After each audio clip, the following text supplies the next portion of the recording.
Coming up, Hever's historian Dr. Owen Emmerson on working on one of the BBC's biggest historical dramas. I will be joining Dominic King to chat all about the historical consultancy work that I gave to the BBC production of Wolf Hall, The Mirror and the Light.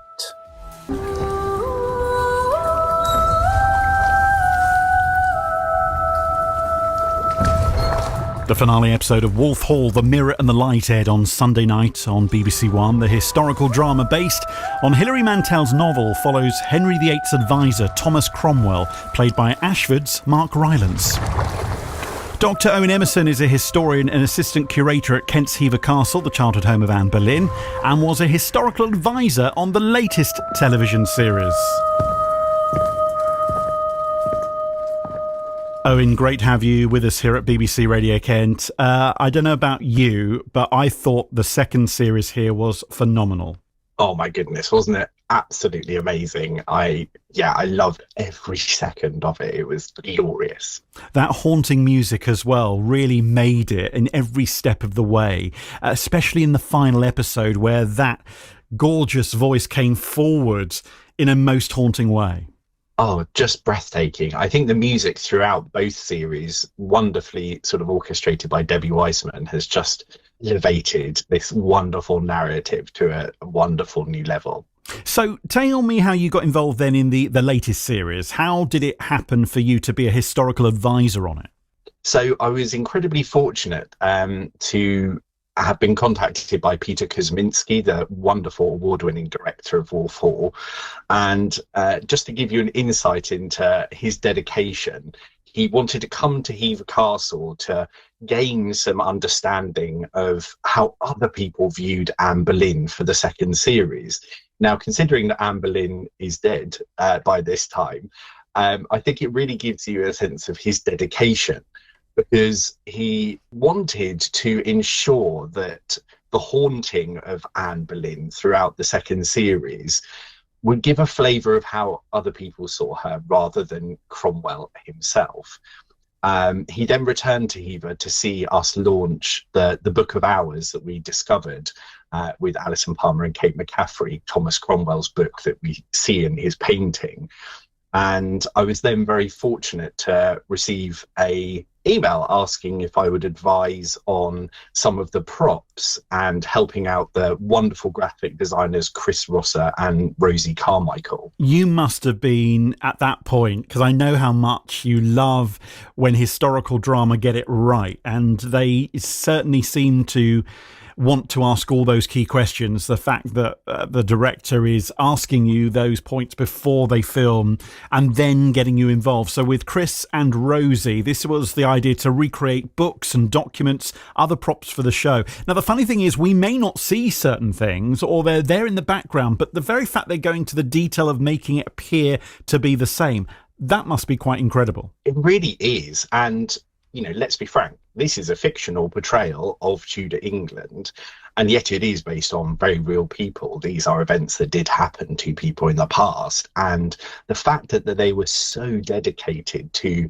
getting exactly the right look for the books, and the letters that we reproduced were verbatim, reproductions in the same hand that Cromwell wrote. And, even down to the fact that Cromwell signed his name Cromwell rather than Cromwell was a real delight to actually get to see on screen. It really sort of helped you to believe that this was, the past. We hear, don't we, the King Henry VIII, played by Damian Lewis. We hear him say Crum a lot, being Cromwell.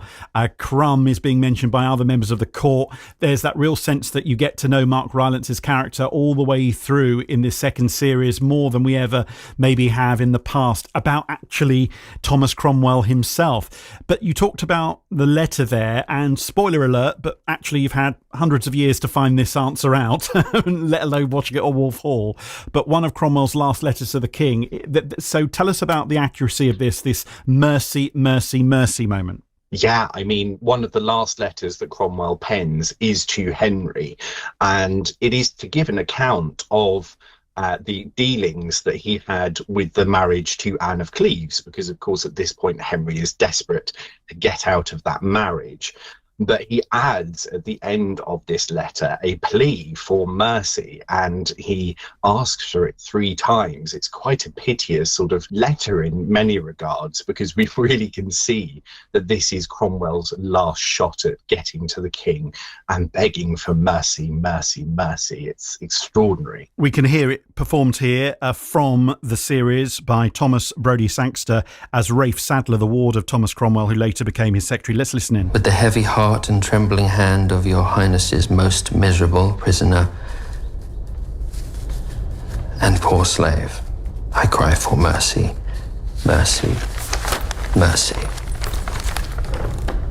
All of this is really hard to watch. These are distant characters from our past, but somehow in this contemporary story by Hilary Mantel, this retelling by the BBC as part of this drama directed by Peter Kosminski, it does feel like these are real tangible people. Do you think that's the secret of why you as a historian feel like Anne Boleyn is literally just around the corner at Hever? I definitely think it helps to have that guidance.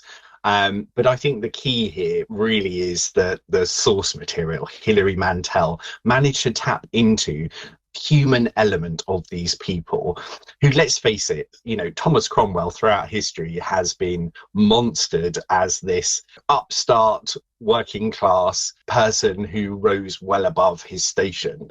And, he did some truly terrible things, but he was also loved. He did actually live, and he was respected by those around him.